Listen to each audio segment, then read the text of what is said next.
Boa noite, irmãos. Boa noite, Rafael.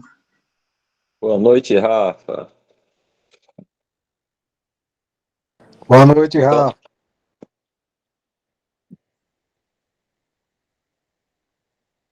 Então, irmão, esse tópico servos do pecado ou servos da justiça, a gente vai fazer uma leitura direta, né, sem comentário, porque o próximo assunto está relacionado com ele, só para a gente compreender melhor, né, o comentário do irmão.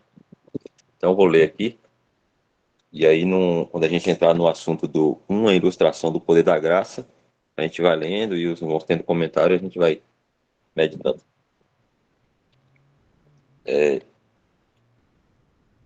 Capítulo 6, servos do pecado ou servos da justiça? Capítulo 6, de 15 a 23. O pecado assumiu o domínio sobre nós em tempos passados, mas, pela aplicação desses princípios, não precisa mais ser assim. No entanto, precisamos entender que a libertação do pecado não é algo automático. Como Paulo demonstrou nos versículos 11 e 13, Deus quer que sejamos responsavelmente exercitados no assunto. Assim sendo, a grande questão para nós é: em que estado ou esfera de vida estou escolhendo viver, agora que sou cristão? Se uma nova esfera de vida foi aberta para eu viver por meio da morte e ressurreição de Cristo, por que então eu quereria viver na velha esfera da qual Cristo me salvou?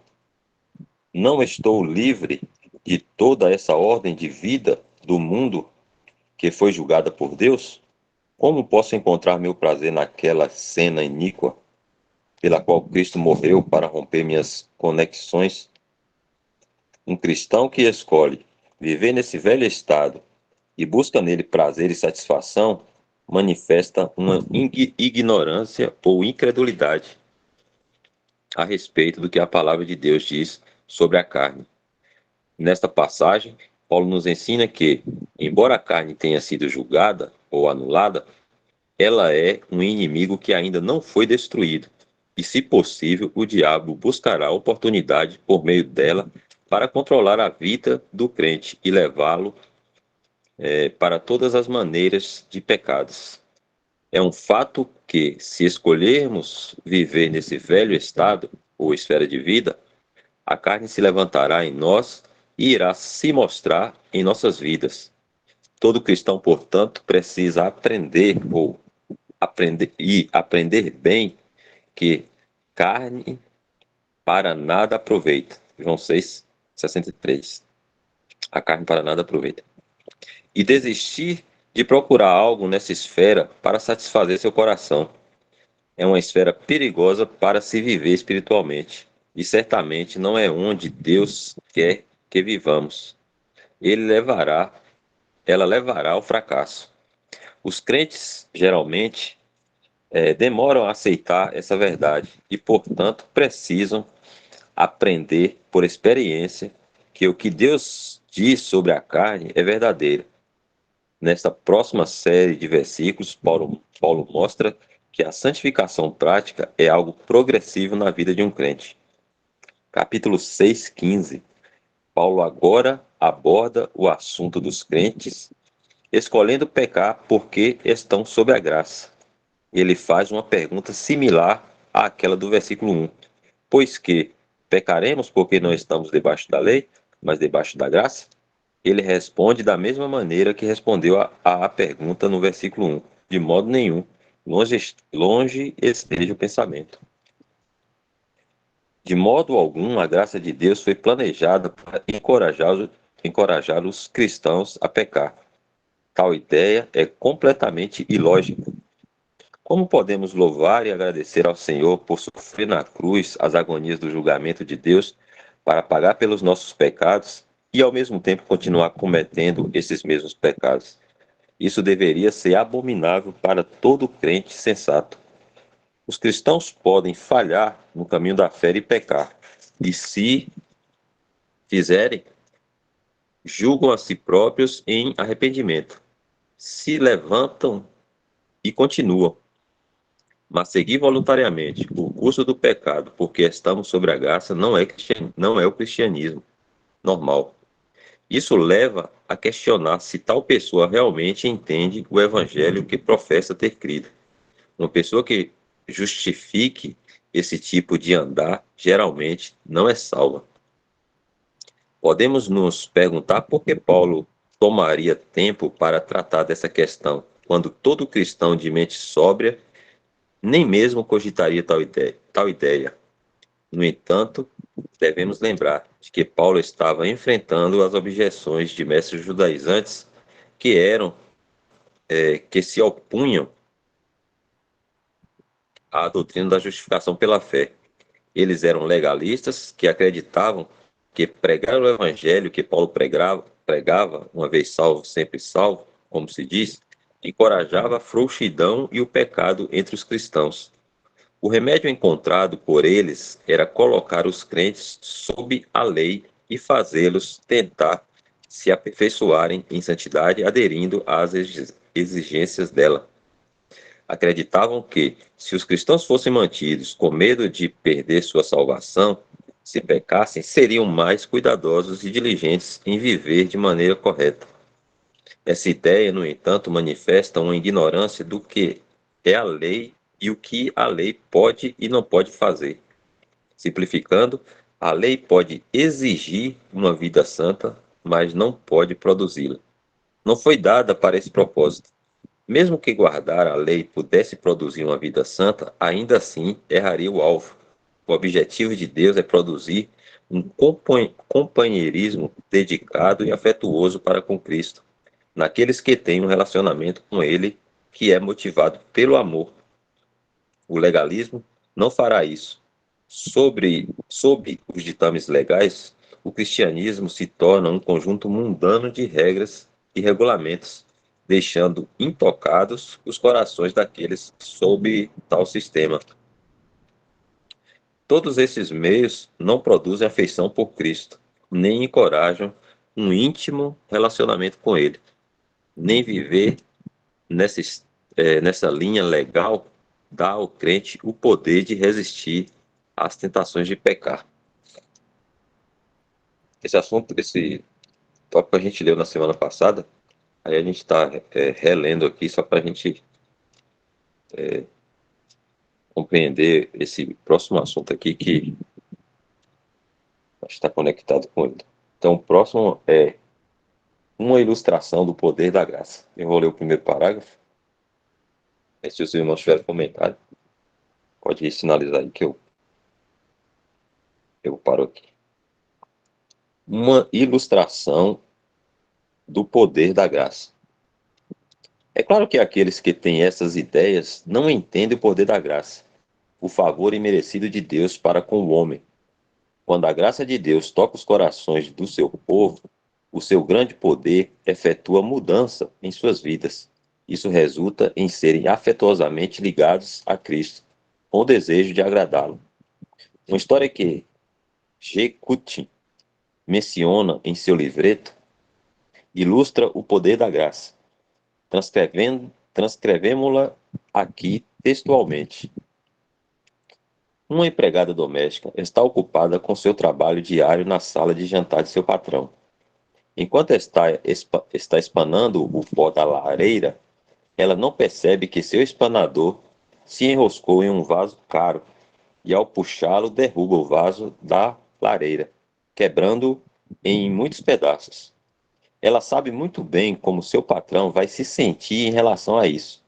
Além de ser uma obra de arte selecionada, o vaso vinha sendo transferido como relíquia na família desde gerações passadas. Quão amargamente ela se repreende por seu descuido e está dizendo para si mesma: como posso encarar meu patrão a respeito disso? Quando justamente a sineta da sala de visitas a chama à presença do patrão. Com o coração pesado e tremendo, ela atende ao chamado. Assim que ela entra, ele diz: queremos lhe dizer que sua patroa e eu acabamos de falar sobre você e decidimos dar-lhe uma semana de folga. Obrigado, senhor, mas o senhor está esquecendo que eu já tive minha folga este ano? Não nos esquecemos disso, mas é nosso desejo dar-lhe uma semana especial.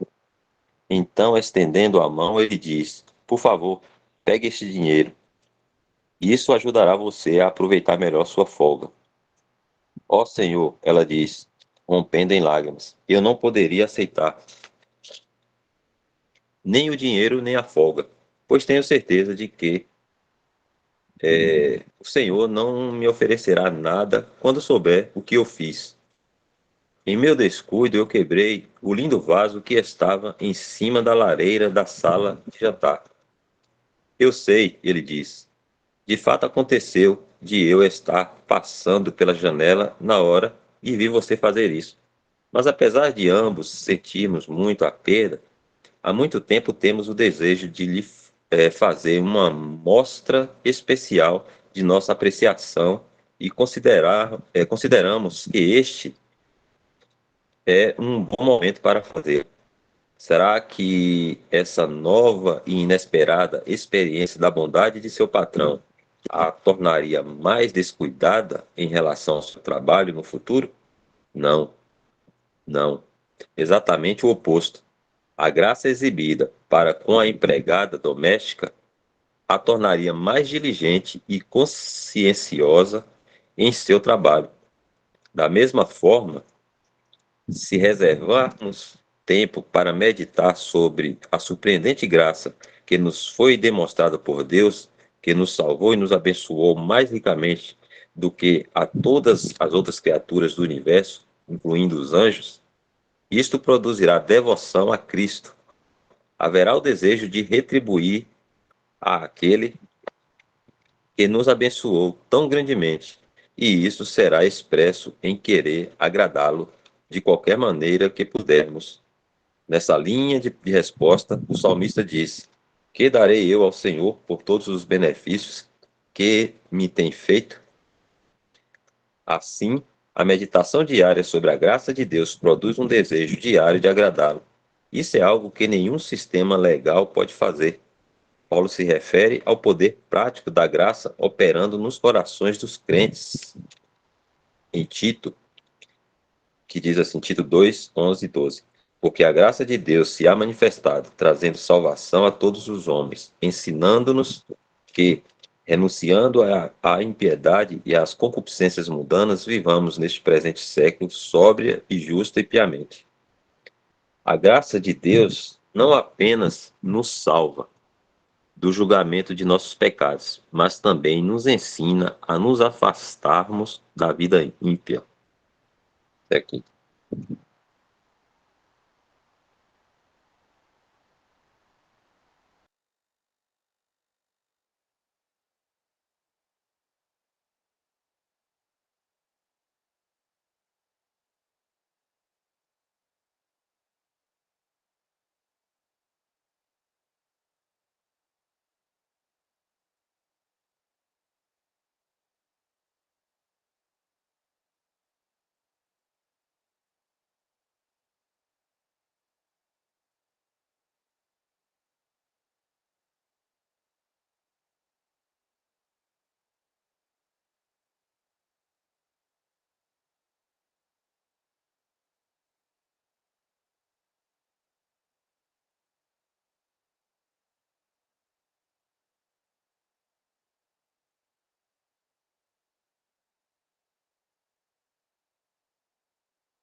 Irmãos, não tendo comentário, quiser ler o próximo, pode falar aí que eu leio. Se tiver, pode ficar à vontade para compartilhar algum pensamento.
O próximo é servindo a justiça.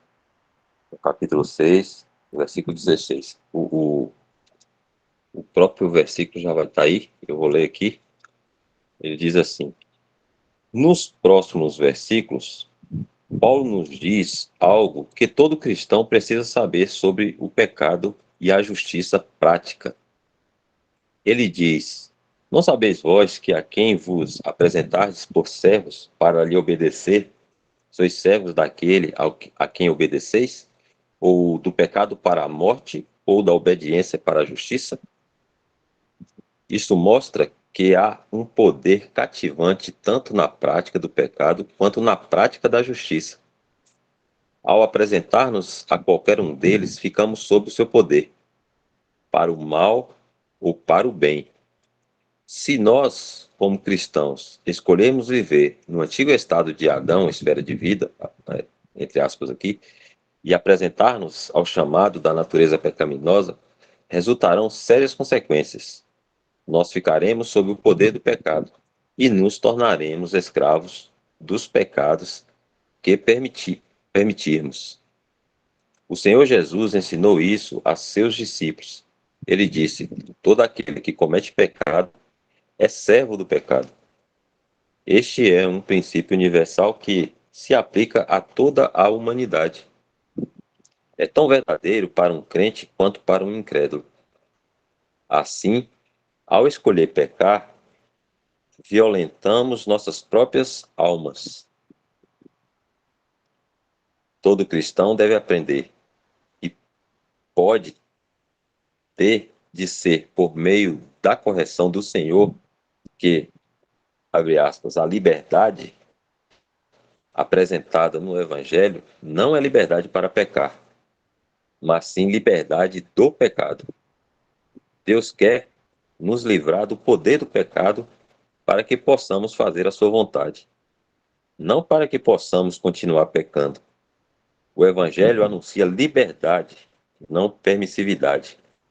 Se fomos separados de toda aquela ordem de coisas sob Adão, por nossa conexão com Cristo sob sua cabeça, por que pensaríamos em viver nossas vidas naquele estado iníquo quando sabemos que isso nos levará à escravidão?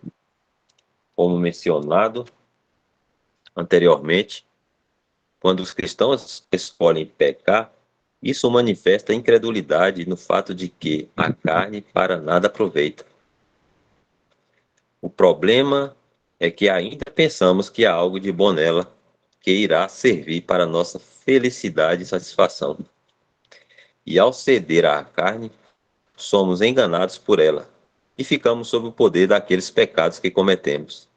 Deus permite que seja assim, e usa isso como uma disciplina para corrigir nossa atitude errada em relação ao pecado.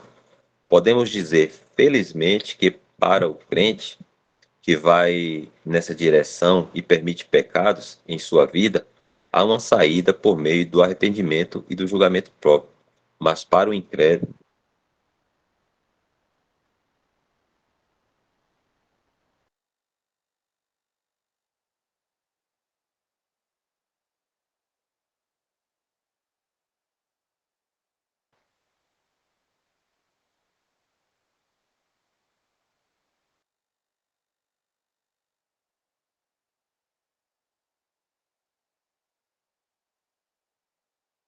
Ficou mudo só aqui?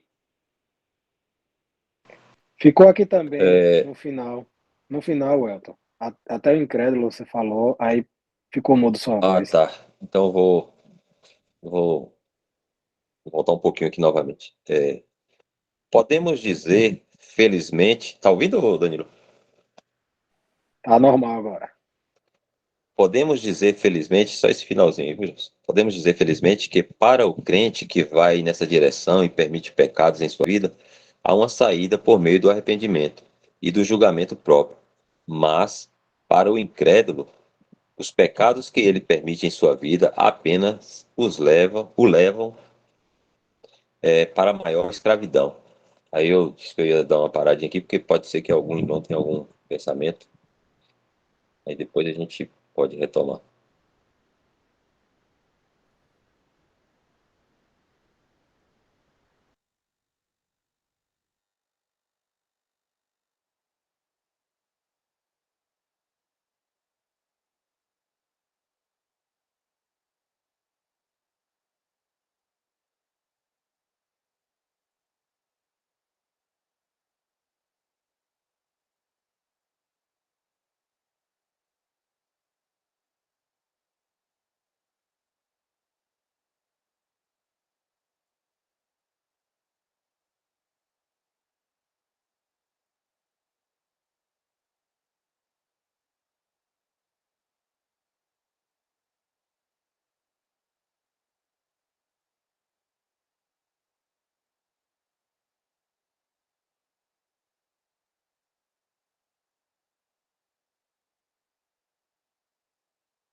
Então, o próximo parágrafo, se os irmãos não tiverem comentário, esse aí. Como mencionado, essa servidão funciona igualmente em ambas as linhas, ou do pecado para a morte, ou da obediência para a justiça. Ao dizer sois servos daquele a quem obedeceis, Paulo personifica pecado e justiça, e os vê como dois senhores opostos, com servidões opostas. A qualquer um desses que nos apresentemos, dele nos tornamos servos. Como crentes no Senhor Jesus Cristo, nos apresentado ao novo Senhor, justiça, formamos novos e bons hábitos que levam à santificação prática. Paulo vai falar mais sobre isso no versículo 19. Uma coisa solene a considerar aqui é que, embora estejamos posicionalmente em um novo lugar diante de Deus, onde a graça reina por meio da justiça, o pecado ainda pode ser, na prática, nosso Senhor, se escolhermos viver naquele velho estado de Adão. Todo cristão precisa considerar isso seriamente. Paulo estava convencido de que os santos romanos a quem estava escrevendo tinha obedecido de coração à forma de doutrina à qual foram entregues. Isto é, eles haviam crido na verdade do Evangelho e assim estavam libertados do pecado, posicionalmente. Se eles se apresentassem como servos da justiça, iriam provar o poder da graça trabalhando em suas vidas, produzindo santificação prática, porque isso é cristianismo normal. Para indicar essas duas servidões, Paulo usa 8 vezes a palavra servos, nos versículos 16 a 23. Paulo, então, demonstra, em capítulo 6, versículos 19 a 20, Paulo, então, demonstra o caráter progressivo de se andar em santidade, ou santificação prática. Ele diz, assim como me apresentastes os vossos membros para servirem à imundícia e à maldade, para a maldade, assim apresentai agora os vossos membros para servirem à justiça para a santificação. Os crentes romanos tinham praticado iniquidades antes de serem salvos, e ao fazê-lo só se tornavam mais iníquos. Eles agora deveriam praticar a justiça, e isso resultaria em se tornarem progressivamente mais santos. Isso mostra que é algo progressivo em ambas as direções. Assim como um homem praticando iniquidade torna-se cada vez mais iníquo, iniquidade para iniquidade, assim também, quanto mais um cristão pratica a justiça, mais santo ele se torna, justiça para a santificação. No lado negativo, um homem não se torna um monstro de uma só vez. Pode levar anos de prática do pecado. Ele pode cometer um ato mau hoje que há 5 anos teria hesitado em cometer. Foi relatado que Nero chorou por matar uma mosca na sua juventude, mas terminou sua carreira rindo enquanto Roma era destruída em chamas. O argumento de Paulo aqui é que, assim como o pecado age progressivamente em uma pessoa, também a justiça age progressivamente na vida de um crente. Toda vez que fazemos algo certo, nos fica mais fácil o fazê-lo novamente. G. Cutin apropriadamente disse: toda nova vitória lhe dará novo poder. Assim nos é dado, abre aspas, dado crescimento para a salvação. Na prática, o Cântico das Crianças enfatiza esse ponto. Diz assim: cada vitória vai ajudá-lo a obter outra. Assim, os cristãos estão agora em uma nova e feliz servidão como servos ou escravos da justiça. Uma diferença que devemos notar é que justiça e santidade não são a mesma coisa. Justiça tem a ver com fazer as coisas certas porque elas são certas. E santidade tem a ver com fazer as coisas certas porque você ama o que é certo e odeia o mal.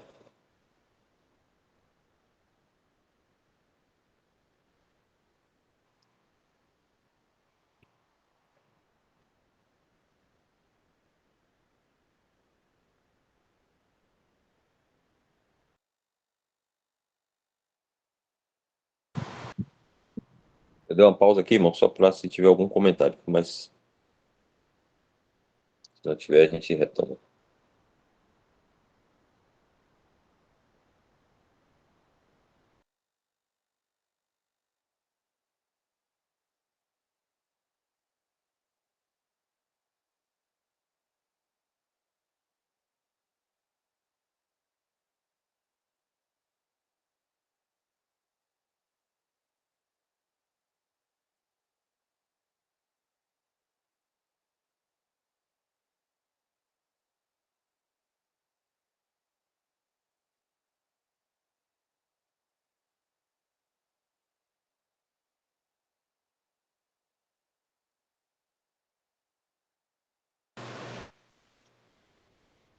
Capítulo próximo é capítulo 6, os versículos 21 a 23. Paulo conclui apontando para a enorme diferença nos resultados dessas duas servidões opostas. Ele pede aos crentes romanos que considerem o fim do curso em que trilhavam antes de serem salvos. E que fruto tinhas, então, das coisas de que agora vos envergonhais? Porque o fim delas é a morte. Que proveito havia nisso? Só trouxe a morte em todos os sentidos. Mas, tendo sido libertados, Paulo lhes diz para olharem os grandes e bons resultados que agora estavam sendo produzidos em suas vidas. Havia fruto para a santificação e, por fim, a vida eterna. Eles estavam agora livres para fazer a vontade de Deus em comunhão com Deus, e o caminho que agora estavam trilhando terminaria em glória num dia vindouro, como no capítulo 5, 21. Paulo vê aqui a vida eterna como algo que alcançaremos no fim do caminho da fé, de fé, quando chegarmos ao céu em estado glorificado. É claro que também a temos agora, que o apóstolo João chama de vida eterna, etc. O versículo 22 é uma espécie de resumo da verdade apresentada no capítulo 6. Ele diz: somos feitos livres do pecado, tornamo-nos servos de Deus, temos o nosso fruto para a santificação, o fim é a vida eterna.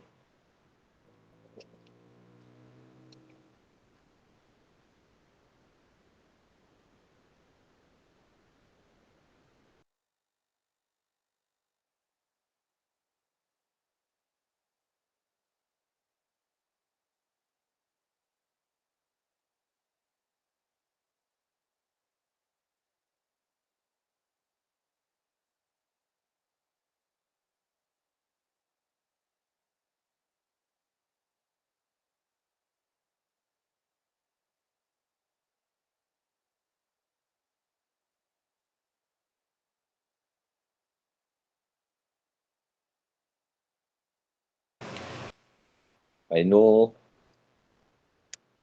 esse é o último parágrafo, ele vai dizer, versículo 23. A, con a conclusão de toda a questão é: o salário do pecado é a morte, mas o dom gratuito de Deus é a vida eterna por Cristo Jesus, nosso Senhor. Como mencionado, um curso conduz à morte e outro curso à vida. O salário do pecado mencionado aqui é muitas vezes considerado como pecados ou más ações que os homens cometem. Os evangelistas usarão esse versículo para dizer aos pecadores que, como consequência de seus pecados, eles morrerão e irão para o inferno. Mas devemos ter em mente que esta seção da epístola não está tratando de pecados, mas sim do pecado, a natureza má e pecaminosa no crente. Paulo já mostrou no capítulo 5 que a morte na raça humana não é o resultado de pecados pessoais, mas o resultado de ser descendente de uma cabeça caída. A morte pode levar uma criança com apenas um dia de vida. É claro que a morte não a levou porque a criança é culpada de pecar, mas porque ela tem uma natureza pecaminosa e os efeitos dela em seu corpo causaram a morte. Além disso, os crentes no Senhor Jesus Cristo, cujos pecados são perdoados, ainda morrem. Se os pecados deles causassem sua morte, poderíamos erroneamente concluir que Deus não os perdoou, afinal de contas. Sobre este versículo, John Nelson Darby disse que não é um apelo aos pecadores, como às vezes é usado, mas àqueles já libertos. Até aqui.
Tem um, se não os irmãos não tiverem nenhum comentário, tem o próximo ponto abordado aqui pelo irmão, ele é curto, né? Acho que dá tempo para a gente ler. Como o irmão já traz bastante explicação, né? Sempre a gente aprende.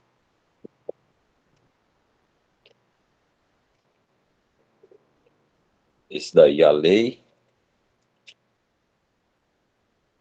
e Cristo. Já entrando no versículo 7, no capítulo 7. Mas se os irmãos quiserem comentar alguma coisa, a gente fica com os comentários dos irmãos.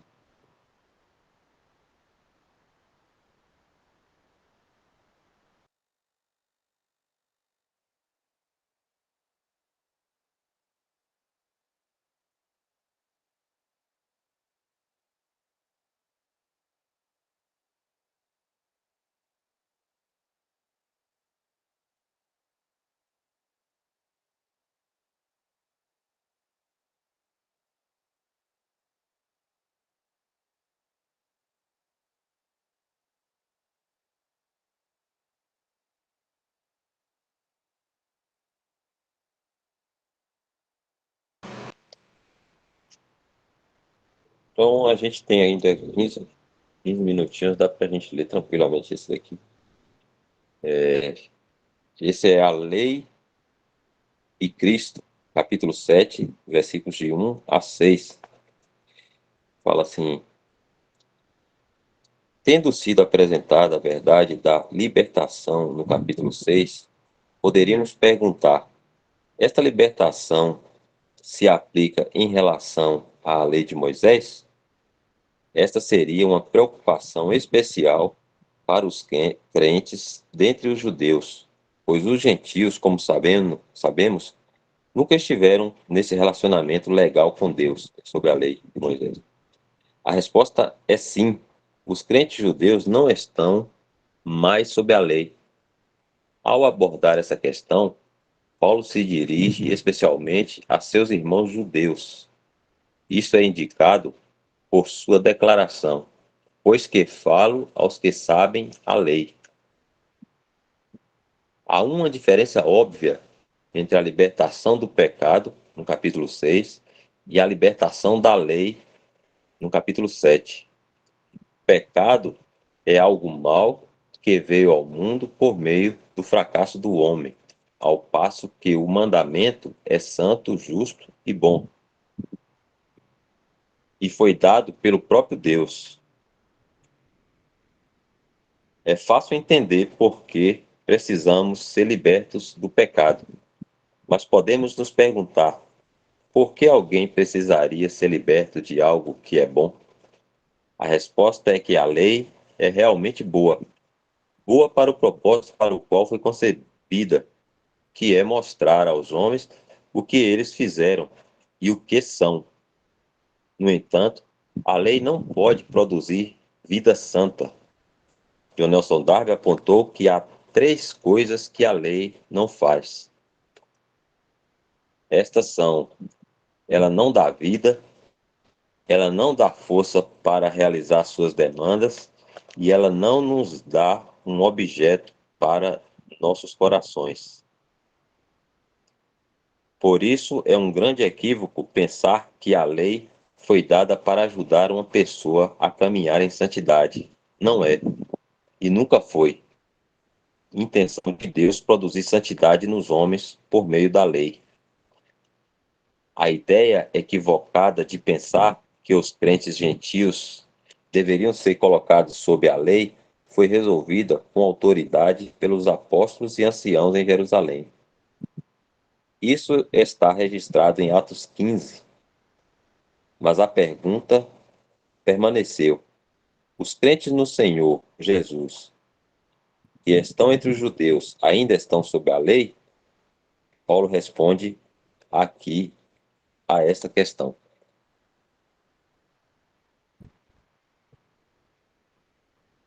E aí já é um assunto para a próxima.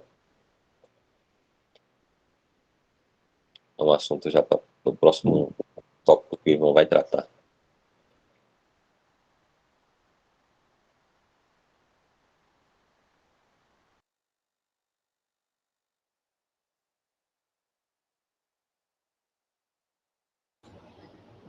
O Elton, antes de terminar, tem um versículo, não sei se algum irmão lembra, sobre o amor do Senhor Jesus Cristo nos constrange.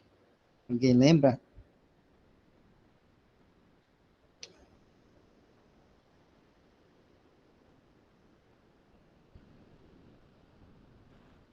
É, 2 Coríntios 5, 14.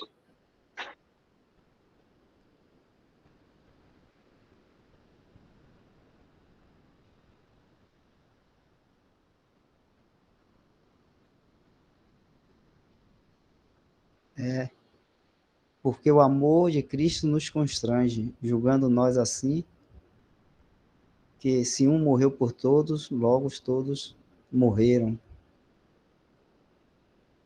E ele morreu por todos para que os que vivem não vivam mais para si, mas para aquele que por eles morreu e ressuscitou. Esses textos que foi lido aí de Romanos, né, que comentado ali pelo irmão Bruciense, muito importante. A gente fica assim ouvindo porque o irmão Bruciense escreve muito bem, né, e de uma forma tão clara para a gente que, né, a gente fica só entendendo, compreendendo mais, né, dessa forma que ele escreve.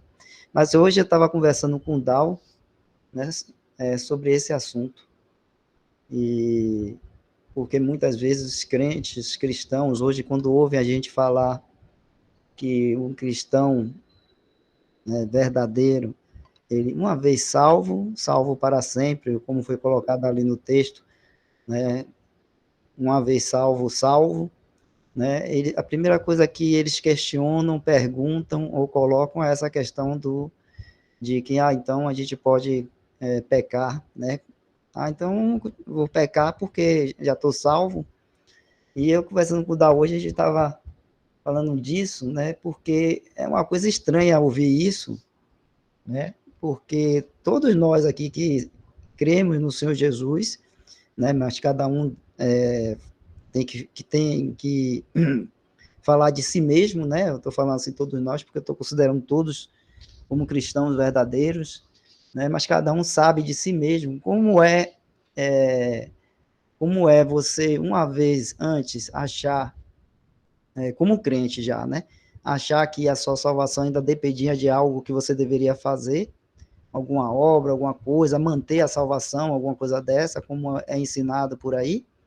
E de repente não, né? Quando o Senhor nos dá essa revelação e nos abre os nossos olhos, nosso entendimento para entender que, uma vez que nós cremos no Senhor Jesus, nós estamos salvos, e salvos assim para sempre, né? Para todos nós, assim, que temos esse entendimento, me parece que a questão de santidade de vida, né, da santidade prática, ela se torna ainda mais premente para nós, ainda mais firme, ainda mais de responsabilidade, vamos dizer assim, porque por causa disso aí que está escrito aí em 2 Coríntios, né, 5, 14 e 15, né, porque o amor do Senhor nos constrange, a gente entende, a gente tem, quando nos dado esse entendimento, essa revelação de que uma vez salvo, salvo para sempre, a gente vê como é grande o amor do Senhor Jesus, porque a gente percebe que a gente não merece, não merecia, não merece esse amor, né? E tudo isso que ele fez por nós. E aí nos constrange esse grande amor. E a gente fica numa atitude ainda mais, vamos dizer assim, responsável ou de seriedade com relação a essas questões do pecado. Então, eu até entendo mesmo que uma pessoa pergunte isso, então, ou fale assim, então, se uma vez salvo, salvo para sempre, eu vou continuar pecando, tal, posso pecar. Até entendo ele perguntar isso, porque muitas vezes eu não estou julgando se a pessoa perguntar isso, quer dizer que ela não é um crente verdadeiro, né? Nada disso, mas, né, às vezes a pessoa está um crente que tem esse pensamento está pensando muito com uma mente legalista, né, vamos dizer assim, achando que as coisas vão ser resolvidas só por algo que a gente faz. Sempre vai depender de alguma coisinha para a gente fazer a mais para ser salvo. Não compreendendo ainda, né, essa obra salvífica do Senhor Jesus Cristo, como ela é grandiosa, né? Como ela é, vamos dizer assim, amorosa, como ela é graciosa, né? Como esse texto está falando aí dessa graça maravilhosa. E a gente sabe que graça é algo que Deus nos dá sem nós merecermos, sem mérito nenhum, merecimento nenhum. Ele nos dá, né? Imagine você dar algo, né, de bom para o seu inimigo, para aquele que lhe fez mal, né? Então, imagine isso. Quando a gente imagina isso, a gente entende como...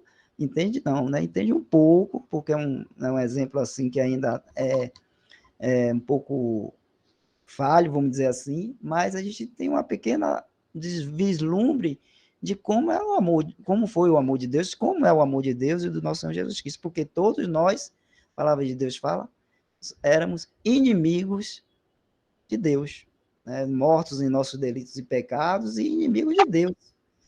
Então, Deus, graciosamente, né, com amor e graça, ele nos dá a salvação em Cristo Jesus. O Senhor Jesus, com amor e graça, ele deixa a sua glória, vem a este mundo, faz carne, né, e fazendo homem semelhante a nós, depois morrendo numa cruz, levando os nossos pecados sobre si. No terceiro dia ressurgiu.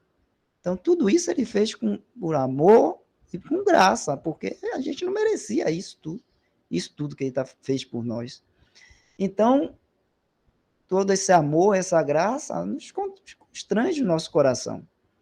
Então, quando a pessoa pensa nisso, está pensando de uma forma legalista e sempre pensando assim, eu não estou, né, tô fazendo isso, aquilo, outro para não pecar, mas meu irmão ali, ó, ele fez ali, ó, pecou, ele tropeçou em alguma coisa ali, então aquilo ali não é crente não, perdeu a salvação, está perdido, né? Então é sempre mais pensando em apontar alguma coisa para o outro irmão, né? Quando deveria pensar em si, pensar e estar julgando e avaliando a si mesmo, né? Porque quando a gente pensa assim, eu sou bom, meu irmão lá, o próximo não é. Eu sou bom porque eu consigo aqui, ó, fazer isso, fazer aquilo outro, mas o meu irmão não é, porque ele não consegue, né? E ainda no meio do engano, né? Então,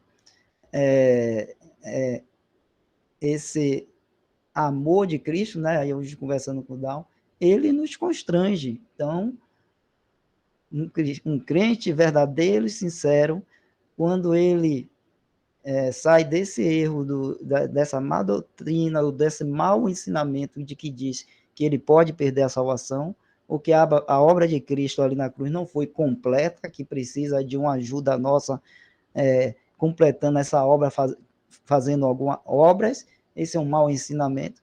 Mas quando ele sai desse mau ensinamento e entendimento, e entende, né, que o Senhor Jesus, ele fez uma obra completa por nós, e uma vez salvo para sempre, né, o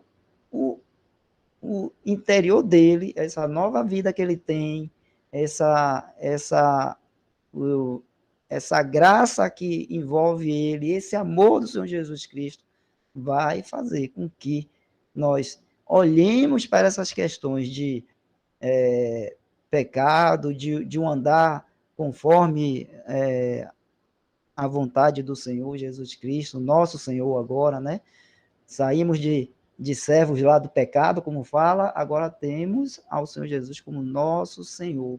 Não somos mais servos nem escravos do pecado, né? Mas agora somos servos do Senhor Jesus Cristo e a gente vai ter um entendimento muito mais profundo de que fazer as coisas que agradam a nosso Senhor, né, por causa do amor dele por nós, e assim a nossa afeição por ele aumenta quando a gente conhece esse amor, essa graça, e quanto mais a gente vai conhecendo, mais vai aumentando essa afeição, e mais a gente quer fazer aquilo que agrada ao Senhor, né? Mais a gente quer.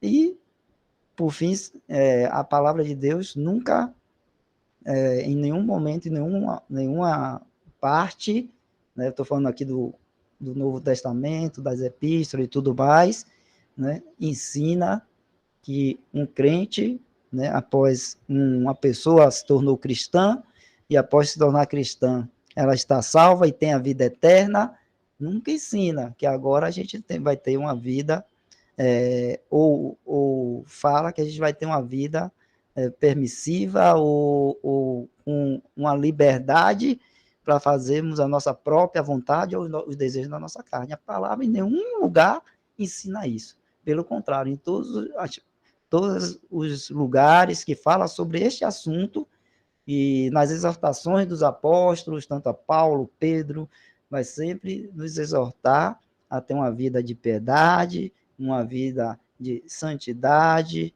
uma vida de fazer a vontade e cumprir os mandamentos do Senhor Jesus Cristo. Então, só queria comentar isso, né, agora no finalzinho aqui, depois de a gente ler todo esse texto aí, que é muito, muito bom, né, para a gente, e que a gente possa pensar nisso, né, cada um de nós, né, a gente percebe quando a gente entende essa questão da salvação, de uma vez salvo, salvo para sempre, que isso aí não nos dá nenhum espaço para a gente agora estar cometendo pecado, ou tá de novo voltando, né, para debaixo da escravidão do pecado, vamos dizer assim, mas, pelo contrário, nos dá uma motivação, nos dá uma premência maior e mais séria com relação a um viver santo. Isso aí, Welton. Amém.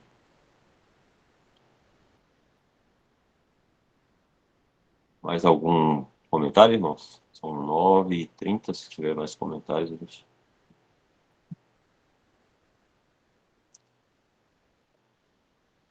Tem mais ainda uns minutinhos aí que a gente pode estender, mas se não,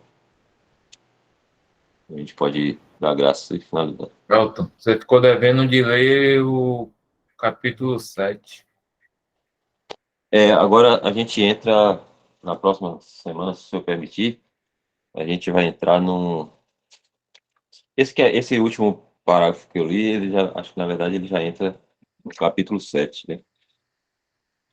Aí, só que aí, no finalzinho aí, ele entra num assunto que ele vai dar a resposta para essa pergunta que ele faz aí, no finalzinho. Paulo responde aqui a esta questão, já é o próximo assunto, né? Como ele é bem extenso, aí a gente poderia deixar para a próxima reunião.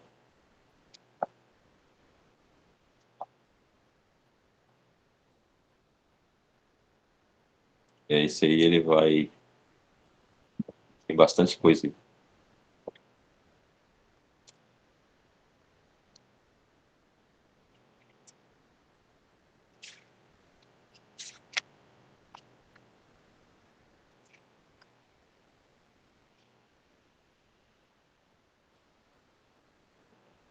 Aí, Jeff, você deixa marcado aí, eu também vou anotar aqui para a próxima reunião a gente continuar daí, se for permitir.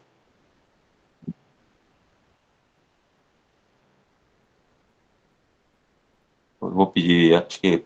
Você está gravando, Jeff? Sou eu. Quer que tire a gravação? Welton? Se os irmãos não tiverem mais nenhum comentário, né? São 9h30. Mas fica à vontade. E, se não tiver, a gente pode dar.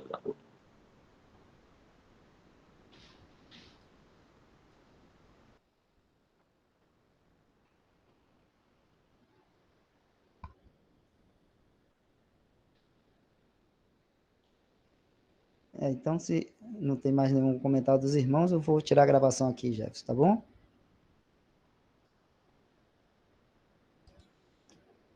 O Elton. Certo.